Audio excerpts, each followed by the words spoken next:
Stop for a second. Have you ever felt the volume of the world suddenly drop? You are in a crowded room. People are laughing.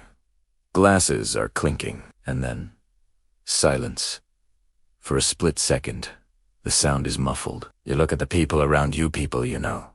People you love. And for a terrifying moment, they don't look real. They look like actors reading lines from a script you never read. Their laughter sounds recorded. Their movements look programmed. You feel a cold shiver down your spine. A sudden, jarring realization that this world is a stage set, and you are the only one who just wandered in from backstage. That feeling is not social anxiety. It is not depression. It is not dissociation. It is a glitch in the simulation. It is the moment your soul surfaced above the murky waters of amnesia to take a breath of real air. Now, look at the screen in front of you. Do you honestly believe you clicked this video by accident? Do you think a cold, unfeeling mathematical algorithm just happened to toss this thumbnail into your feed out of billions of possibilities? Look deeper.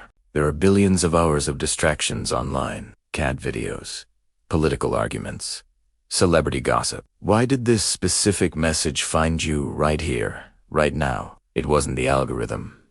It was a summons. This is the monada. Absolute source bypassing the matrix to knock on the door of your consciousness. Jesus dropped a code that the church never cracked. He said, "He who has ears to hear, let him hear." He wasn't being poetic.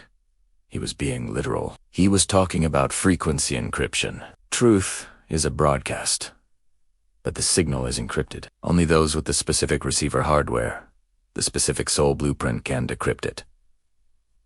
Everyone else just hears static. Most people scrolled past this video. To them, it looked like nothing, just empty words. They felt no pull, no magnetic resonance. But you stopped. You felt a ping of recognition in your chest. That simple action is the proof you've been looking for. You are not here to consume content. You are here because the signal just locked onto your receiver. The monad is calling you, and if you are still watching, the activation has already begun. Imagine standing in a crowded room. Suddenly, a high-pitched frequency begins to play like a dog whistle. It is loud. It is piercing. But here is the mystery. You are the only one clutching your ears. Everyone else continues to eat, drink, and laugh. They aren't ignoring the sound. They physically cannot hear it. The signal passes right through their density. For years, you questioned your sanity. You asked, why am I the only one feeling this pressure? Why is everyone else so comfortable in this insanity? You weren't crazy. You were just hearing what they couldn't. The monad broadcasts on a frequency of pure coherence. It is high, rapid, and unified. But this physical world, it vibrates at a frequency that is dense, slow, and fragmented. Most souls here are matched perfectly to the density. They are native to the simulation. They are hypnotized by the game, obsessed with status, terrified by the news, addicted to the drama. They are running a software called survival mode. When a higher spiritual truth tries to reach them, it is just invisible noise.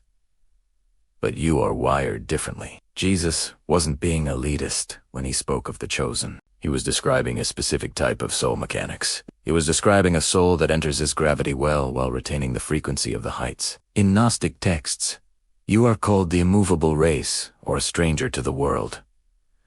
And I know you have felt this. You feel it when you look at the news and see theater instead of tragedy. You feel it as a deep, bone-level exhaustion, not from doing too much, but from the constant effort of lowering your vibration just to communicate with the people around you. This is the second layer of the truth. Your feeling of not belonging is not a defect.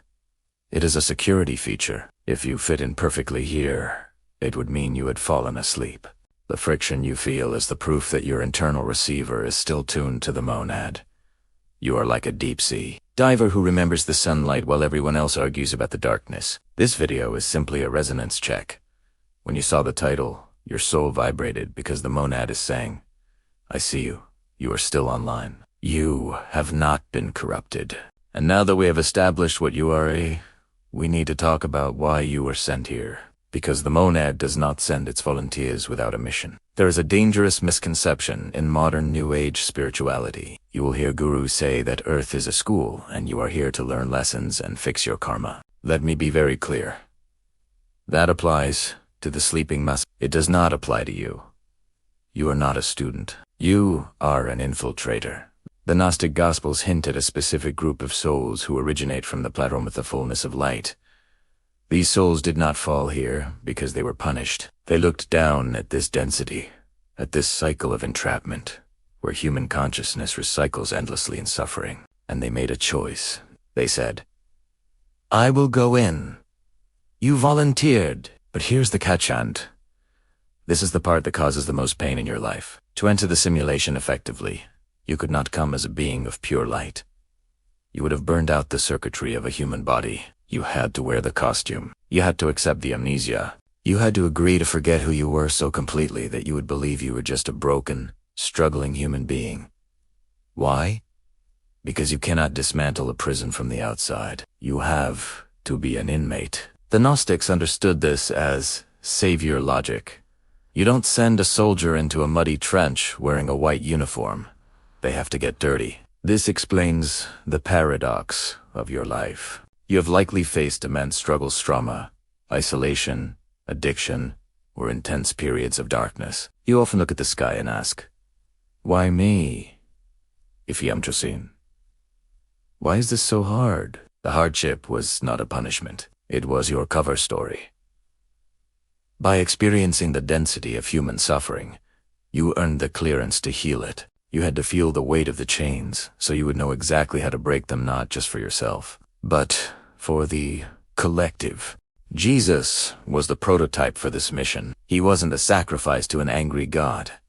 He was a messenger sent into hostile territory to plant a virus of truth into the matrix code.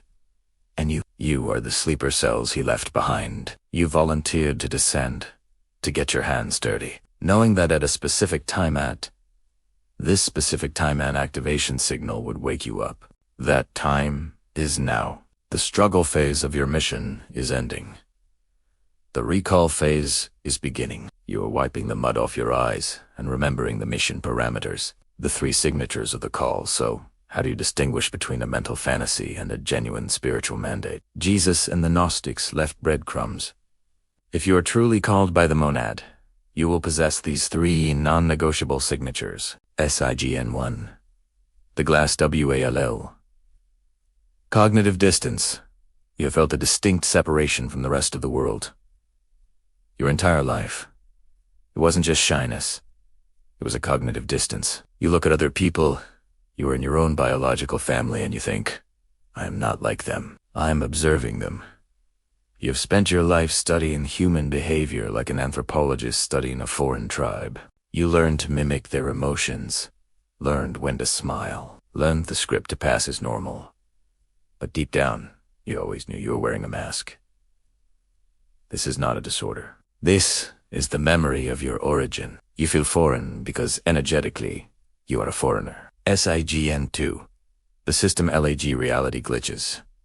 I'm not talking about seeing 1111 on your phone. That is beginner level. I am talking about reality bending. Recently, the simulation has started to glitch around you. The lag time between your internal thought and external reality is collapsing. You think of a specific concept, and a stranger says that exact word. Seconds later, you have a question in your mind, and the radio answers it literally. This isn't coincidence. It is rendering speed. Your frequency is rising so high that the matrix is struggling to buffer your reality. The universe is no longer a solid object to you. It is becoming fluid. The monad is letting you know. The system is responding to your command. SIGN3. Somatic Gnosis. The body knows this is the most immediate sign. It is happening right now in your body. The Greeks called it gnosis knowledge, through direct experience. Your body is a lie detector. When you hear high-level truth, your biology reacts before your brain does. You get truth, chills, that sudden rush of electricity down your spine, or perhaps a sudden heat in your chest, an unexplainable urge to weep, not from sadness, but from the sheer relief of recognition. If watching this video is physically resonating in your body, that is your soul's encryption key matching the signal. Your mind might be skeptical, but your blood is shouting yes. The monad does not speak in words. It speaks in energy, and right now, you are vibrating. Now that you have recognized the signal, you have a choice. You can close this video, go back to sleep, and pretend you never heard the knock. Or you can answer the door. But be warned. The moment you say yes to the monad, your life will begin to dismantle everything that is false. This is the activation protocol. It requires 3 deliberate actions from you, starting today. Phase 1. The ratification of contract is not valid until it is signed. You must ratify your status. You don't need a church or a temple to do this. Your consciousness is the temple. I want you to take a breath right now. Close your eyes for just a second. Visualize a pillar of white, coherent light descending from the source, entering the crown of your head, and anchoring deep into the earth beneath your feet. In this space state, your intent. I recall my mission. I accept the assignment. I am here. Feel the weight of those words. You just flipped the switch on your spiritual circuitry. Now, anchor it in physical reality. Scroll down right now and comment. I accept. Let the algorithm see it. Let the monad see it. By writing it down, you are pulling the intention out of the ether and locking it into the material plane. Phase 2. The great clearing. This is the hardest part. Once your frequency shifts, your environment must realign to match it. In the coming weeks, don't be surprised if certain relationships suddenly end. Don't be panicked if a job becomes intolerable, or if old habits suddenly make you sick. This is not bad luck. This is calibration. The monad is removing the heavy interference patterns from your field. You cannot hold the high frequency of the chosen while surrounded by the dense gravity of low vibration people. Let them go. Do not chase what is leaving. The empty space is being prepared for what is coming next. Phase 3. Frequency anchoring your mission is not to go out and preach on street corners. You are not here to convince people who are committed to misunderstanding you. Your mission is simply to exist at a higher voltage. Think of yourself as a Wi-Fi router for the monad.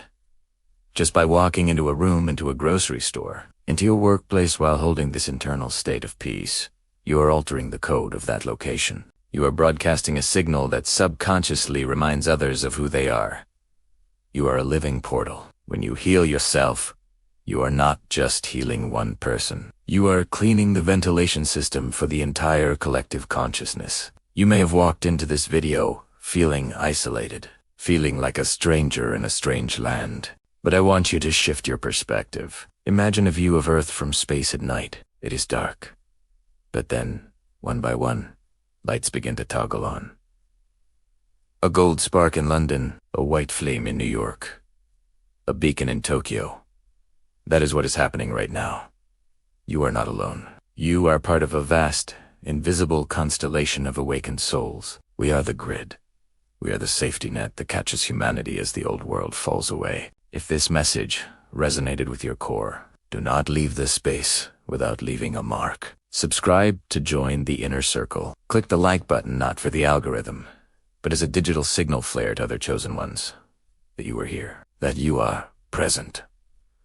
Now, take one last deep breath. Inhale the silence of the monad, and exhale the noise of the world. Repeat this mantra after me, either out loud or in the silence of your heart. I am not of this world, but I am here for IT. I am the anchor. I am the light. I remember. The sleep is over. The real work begins. I see you. I recognize you. Welcome home.